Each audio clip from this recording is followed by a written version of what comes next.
Hey, thanks for joining us live with Miami's Community News, and I'm Michael Miller. I'm here with our guest today, Frank Calderon from Miami-Dade Solid Waste Department. Welcome, and thanks for being here. Thanks for having me, Mike.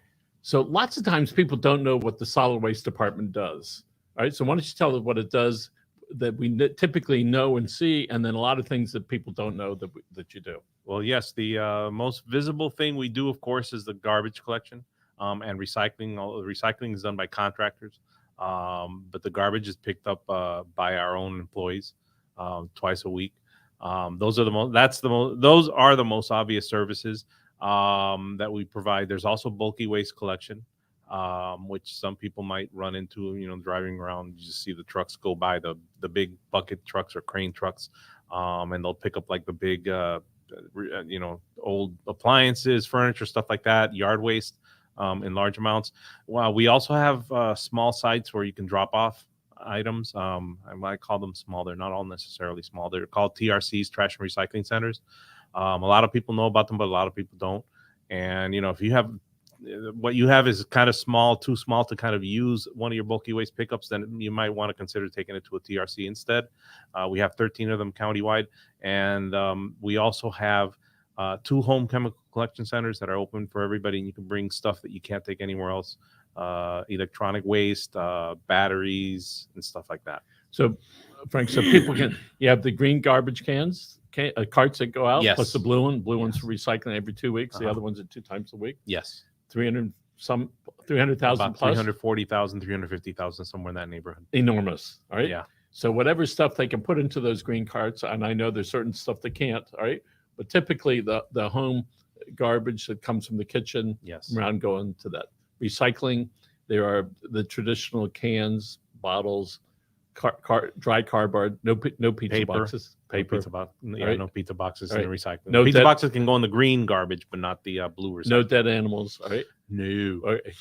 So then the next step is if they don't take it away, somebody could put it in the back of their truck.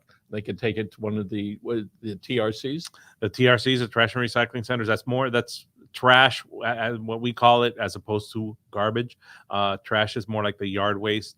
If you did some, gardening over the weekend or something like that, and you have a small pile, small enough that you could take them maybe in the back of a pickup truck or something like that, you can take it there.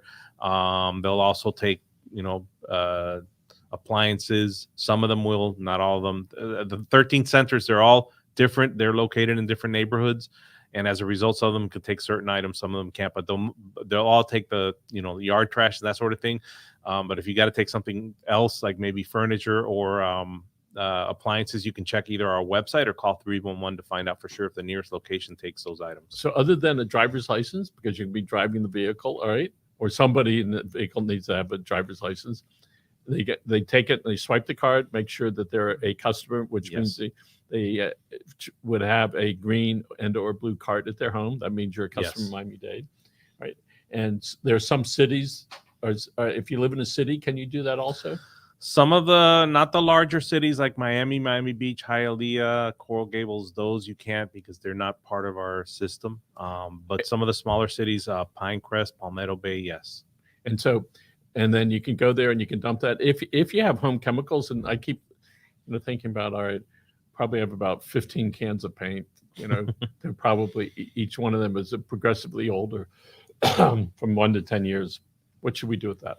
That you can take to one of our the home chemical collection centers. They'll take them there. If it's still in good shape, they'll make it available to other residents who want it. We have a program called Chem Again that's part of that. We reinstated it recently. We kind of put it on hold because of COVID, but we reinstated it recently. So we post a list. As a matter of fact, I think they just got done posting it this morning of items that were available over the weekend. The one warning about that list, though, is it's as good as the day it was created. So you might look at something, I want to get those, for example, one of the hot items typically, pool chlorine tablets. Those are usually gone fast. If you see it on the list, I mean, it doesn't hurt to go if it's convenient for you. Is but that like I in don't a want warehouse you go and you have it put in? It's not a big warehouse because the areas aren't that big, but we have like shelving there, and you're allowed to look through, and if there's something you want to take, you can take. Yeah. So the folks can take the chemicals to these locations. Yes. They can take the their trash to the TRCs. TRCs. There's 13 locations for that. Right. Let's talk about on the bulky waste. If they got a lot of yard work, got some old trees, tell people what they should do with that. Well, the first thing you want to do is call to get an appointment, because now it's by appointment. Now it used to be in the past you would call today and they would tell you, okay, you set it out, pick a set out date in the next couple of days, and then from that point you have 8 days for them to pick it up. Now it's more of an appointment thing, and we do ask that you don't put it out there more than 3 days in advance. So try to coordinate that first before you start, taking the stuff and putting it on the curb. You do want to, make sure you have an appointment before you put stuff on the curb. You don't want to put the stuff on the curb without an appointment, because you can get hit with dinged with an illegal dumping citation or warning notice of violation. At that point, then you have to call it in. But yeah, you want to call it in. You want to make sure you have your appointment date set, and then you put the stuff out. You have 3 days before you can put before the appointment where you can put stuff out. So we know there's some people that are still dumping out on the streets. I understand the county was successful in finding some dumpers. Is that what they're called? Most recently, yeah, illegal dumpers, alleged illegal dumpers, we have to say. We did have an arrest case recently. It wasn't as spectacular as some of the cases we've had in the past. I don't remember all the details about this one, even though it was fairly recent. We didn't get any video, and the pictures we got basically were not of the person in the act, but more of like the pile after the fact.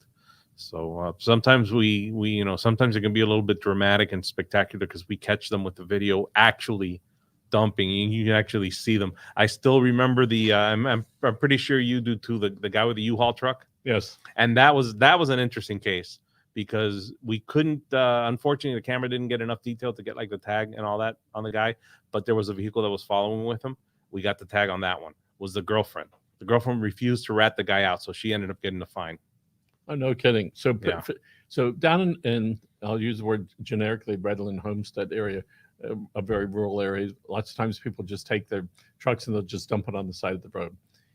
And the way that works when it's on the side of the road, in that area, is that considered the county land where the county has to clean it up, or is that considered private land and the private property owner has to pay to have it removed? Redlands are a little bit tricky because sometimes it's hard to delineate where the public right of way begins and where private property begins, and you don't have, in a lot of cases, you don't have sidewalks that kind of make it a little bit clear. If it's on the public right of way and if it's our right of way in our service area, yes, we pick it up. If it's outside of our service area, we won't. We don't even have jurisdiction. I'm not going to ask what happens if it's half and half. Somebody's out there breaking it over to one side or the other. Could be. If it's on private property, the agency that investigates those, typically it's Durham, which falls under RER. But if it's on the public right of way, yeah. And if it's our service area, yeah, we'll go out there and we'll take a look and we'll try to get the person who did it, and if regardless, we'll remove it. And it's very time consuming when somebody dumps stuff on the side of the road. You think about how many man hours and how many dollars it takes to go now pick it back up, put it back in the truck. All right, I'm sure there are a lot of people that are involved in that. And typically, when people dump that, what is it they say to you why they did it? There are different things. I can't, to be honest, from what the information I've gotten from the cases that we've publicized, I haven't heard of cost being an issue. I've heard of convenience being an issue. There's one case I can tell you, and I think it was the most recent one, where the gentleman was basically, he had a company vehicle for the company he worked for, and he had to go dump it, but he was doing a side job and he was using the company's vehicle for it. So he needed to get rid of the stuff that was in the truck. And he didn't do it the night before after work. So he went and he just dumped it and he got caught. And, I'm pretty sure he got in trouble with his employer for doing that. Mostly, I want to say most of it is convenience. That seems to be the, in some cases, that's a case of a commercial issue. In some cases, though, it's kind of a shame when we find the people that they're actually entitled to use the TRC, but they don't know about it, or they don't know where the nearest or where any of the TRC locations are, and they'll go and they'll get a fine rather than taking it to TRC where they were perfectly entitled to do it at no extra cost. Might have to wait a little bit if you go on a weekend, when there's a lot of people there, but no fine, no hassle, no. And no people could go problems. to 311. I mean, they could call 311 or go to Miami-Dade.gov. Yes, and they they'll can tell find you. out all this Yes. stuff. And we know that the county also has security cameras that are in high traffic locations. Yes. I don't know where they are, but I appreciate our neighborhood being cleaner for whatever reasons they are. And lots of times people think, well, somebody can't see me dump the stuff. The reality is there are cameras everywhere. There's all cameras the time, in different locations. everywhere, whether it's a private individual or whether they're put there by businesses. And so, and I know that sometimes people think if they throw something out the window that it's just going to like disappear. In the old days, people would flick cigarette butts outside the car. Yeah, right? You don't see that much anymore. Right. And it's probably because there's less people smoking. But what we realize is part of that is to be able to start with the end in mind on that extra trash. You go to the drugstore and they give you a plastic bag for your one item. I've learned to say, I don't need a bag. All right. And since you can ask for a receipt and not get one. So now I'm close and I'm going, they're not going to stop me because I know I just paid for this. But when we look at that for me and in our family, the odds of that plastic bag being used in the next 6 months, it is diminished every day. Slim and none. Right? So just don't take it, because then it's less stuff for you to take. And maybe less clutter. Yes, and maybe at some point the manufacturers will start making something different. But I understand the county has made some really big advances with the new truck that is out there. Tell us about the new truck. The new electric truck that we haven't quite fully announced yet. You heard it right here, folks.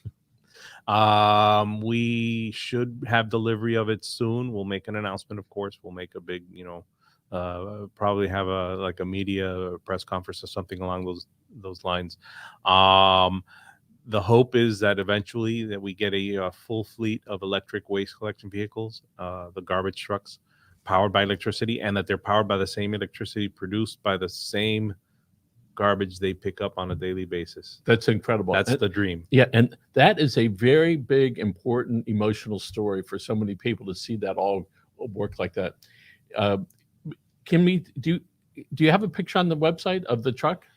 I don't think we have one on our own website, but the truck is manufactured by Mack Trucks, and it was part of the Waste Expo that they kind of announced it there. So you might be able to find it by looking up Waste Expo Mack Truck or Mack Truck LR electric vehicle. I don't know what the LR stands for, so I'll figure that out.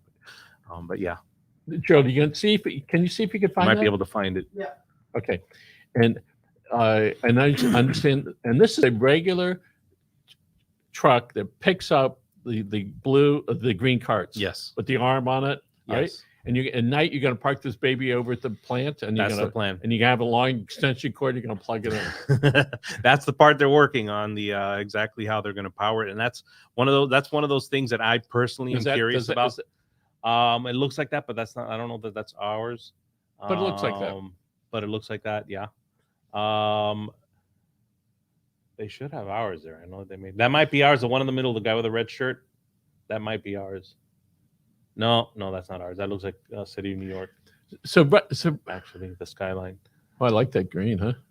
That's our director there in the blue shirt, in the middle. That who's in that? The middle, Mike Fernandez. That's him. He spoke at. He did go to Waste Expo and he spoke there. I just don't know. Okay, I don't know where exactly they'd have it, but it's all white and it does have the Miami-Dade County logo on it. So. Okay.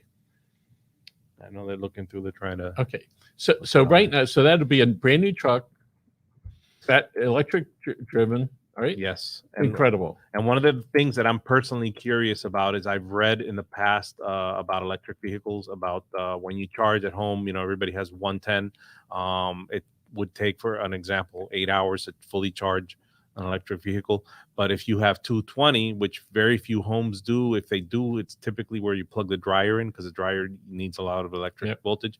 And you have the dryer's in the garage and you can plug the vehicle in there. 220, you've cut your charging time in half. So I'm wondering what voltage they're going to set it up, because it's an electrical plant basically.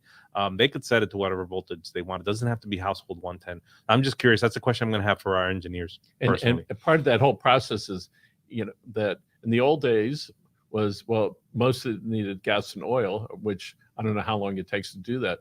But for the average consumer like myself, that is the refueling time. Recharging time is important, and availability of stations. All right. That's yeah,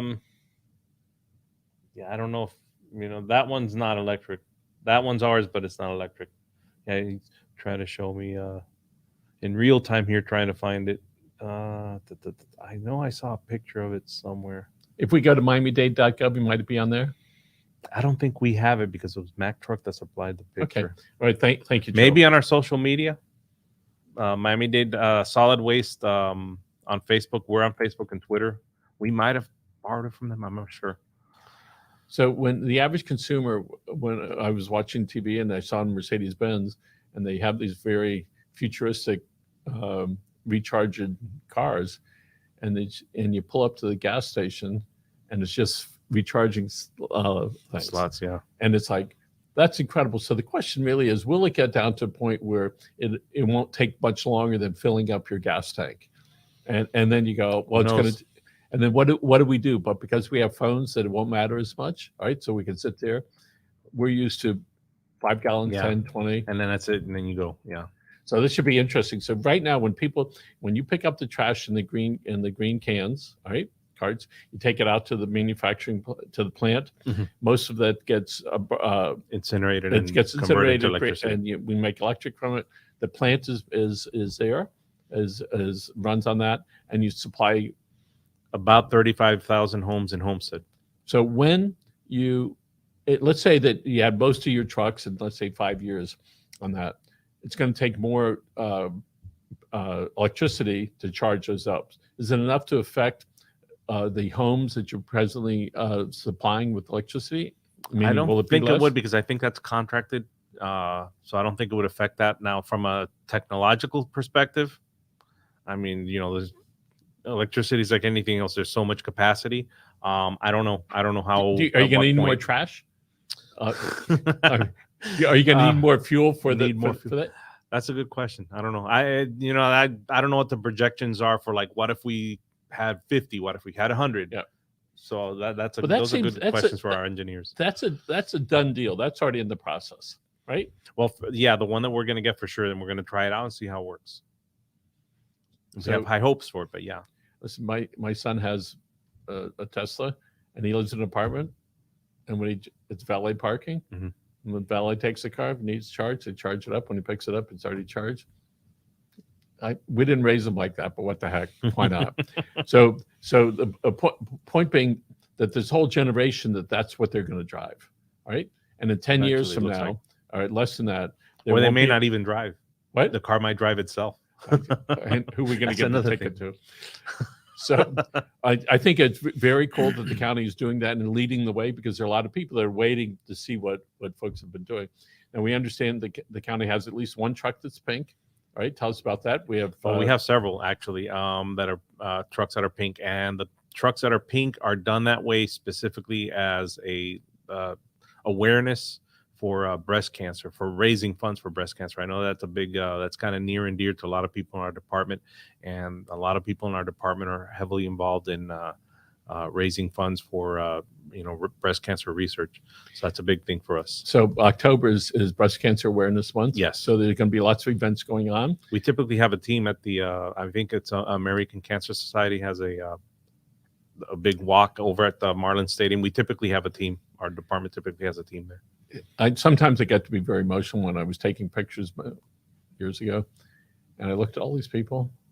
I said, "Oh my goodness, all these people here, somewhat, probably very directly affected by breast cancer, and essentially, folks, you got to get early detection. You got to speak to your doc and get that moving. All right. So one of the things, especially out in the rural areas, what do we do with dead animals when we see them out? A question you've asked me before, and I think I finally got the answer for you. Okay, last we're time. ready. Here we Yes. go, folks. Here's what you do with the dead animals that are on your property. Call 311, and then the rule is if it's in the public right of way, yes, animal services is supposed to pick it up. Okay. If it's on your property, then you have to make arrangements. Okay, so let's talk about where typically. So you have the roadway, you have it down the middle, you have is it 12 feet wide, I guess, on each side, and then your grass that's. Yeah, the swales vary, I guess. I'm not sure. So, what the so if it is, amount is. if you, so the 10 feet between the street and where your fence might be in front. Well, typically, if you have a sidewalk, it's from the sidewalk to basically out to the street, to the other side. I wouldn't be the one to say kick it to the street. All right, I would not be the one to say that. But if it's on private property, you're going to have to pay somebody, or you need to dispose of it yourself. But if it's in the public right of way, yeah, animal services. Right. And out in horse country, not so much anymore, but they used to do goats and chickens. Oh, and yeah, things like Santeria. Yes. Yeah. So when we had one delivered to our front, I went, I live not that close. I live not that close. Actually, not that far from the CSX, just west of here, the CSX line. And just the other day, driving, I saw a dead chicken on the right there on the rails, just off to the side, off of the road, but on the rails. And I said, "Oh, yep." So if it's on public property, they'll come pick it up. If people have trash from their backyard, they can take it to the one of the transfers, TRCs. Yes. TRCs. They can, if it's a lot, they call for a bulky pickup. And they want to call ahead of time so that what happens? Set up an appointment, because now it's they give you 3 days before your appointment that you can set it out. So you want to arrange. You want to get that appointment arranged before you actually start getting stuff. Because to see the county accelerate that pickup was pretty amazing. Before, our perception was always, well, they got a whole bunch of people that need stuff picked up, but you figured out how to do it within a couple days. Yeah, now that we have the appointment system, a big reason, a big thing for that, or a big benefit of that is that now you don't see, hopefully you don't see like piles that are out there for a long time. And one of the complaints that we would get, especially if it would take the full 8 days to pick up, when it's removed, your formerly green swale is no longer nice and green. We're hoping that that's not an issue anymore. Yeah, and so that certainly was one of mine. And then the other part was, if we didn't want to deal with that, we could put it on part of that driveway, and that seemed to like take care of a lot of it. All right, and if somebody lives in a rural area, all right, they could, if their neighbors let you use a pickup, one of their pickups, who would call that in? That's a good question. I know that they kind of allow that. I don't know if both would have to call it in. That's a good question. So most of those answers, they get on 311, or if they go to the website, I found it really simple. They tell you how many pickups you have, 225 a year, or you could do a 50 at one time. Yes. Right? And now it's getting close to the end of the year. They could do a pickup in October and November and December. They get 50 yards, and in January, February, the other 50. So hold on, folks. Here we come. If you plan, if you strategize, you can do that. You can do that. Like that. But going back to the dictionary, probably going back to what you said about sharing with a neighbor, that's something for sure that you're probably going to have to call 311. I don't think that you can do that, set that up online, because the neighbor is going to have to vouch for yes, because anybody can call. Oh, my neighbor let me use there, and then that can cause all kinds of problems. In the old days, you would think that government didn't work. I can tell you that as a consumer of government products, it works. All right. The website is tremendous, all right?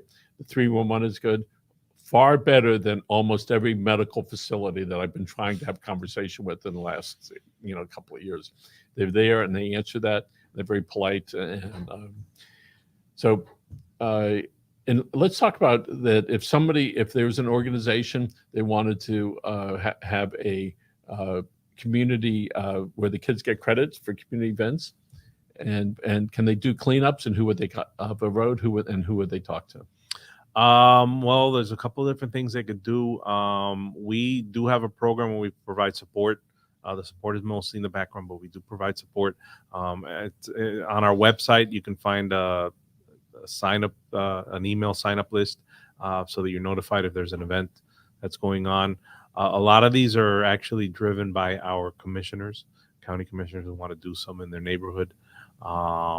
they'll kind of announce it, and then they'll reach out to any local and community groups that they have relations with to come out and help with it. We provide like a lot of the background support. Like we'll actually pick up the garbage. We'll provide bags. We'll provide pickup sticks, gloves. We started doing this now. We provide safety vests, so you're visible out there on the street. And then at the end of the day, we pick up the garbage. So somebody can find that local commission by, again, going Miami-Dade.gov. Miami-Dade.gov, and see, they may be planning an event, maybe started by a group that other folks could call up, hey, I need to get some community hours. I want to feel good. Can I get into that group? And they'll give the contact number and make that happen, right? Yeah.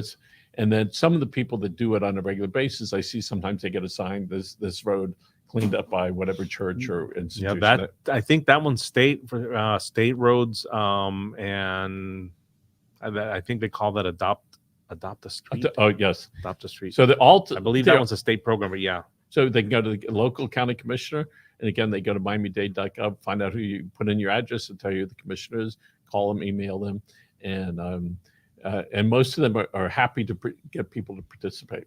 I see that Miami-Dade County is leading the way in keeping our bay clean, so my hat's off to the county for being able to do that, and Arella Begay, who's heading that up, and I see that when they take those boats out of the water, what a thrill that is, all right? to watch them take this old boat and to take it and to throw it away.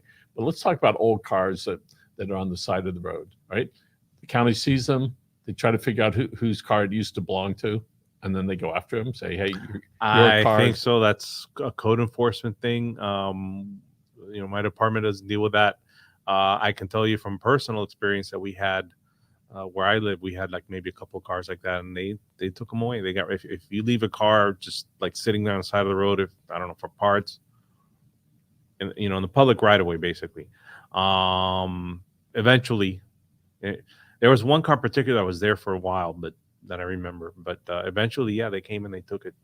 So if somebody sees an old car and they can see it over and over, they could call 311. 311. Say, hey, there's this old car. They will send somebody out, look at it, and make a determination what to do. They usually put like some kind of notice or sticker on it that says that the vehicle will be removed after so many days, and it'll get removed.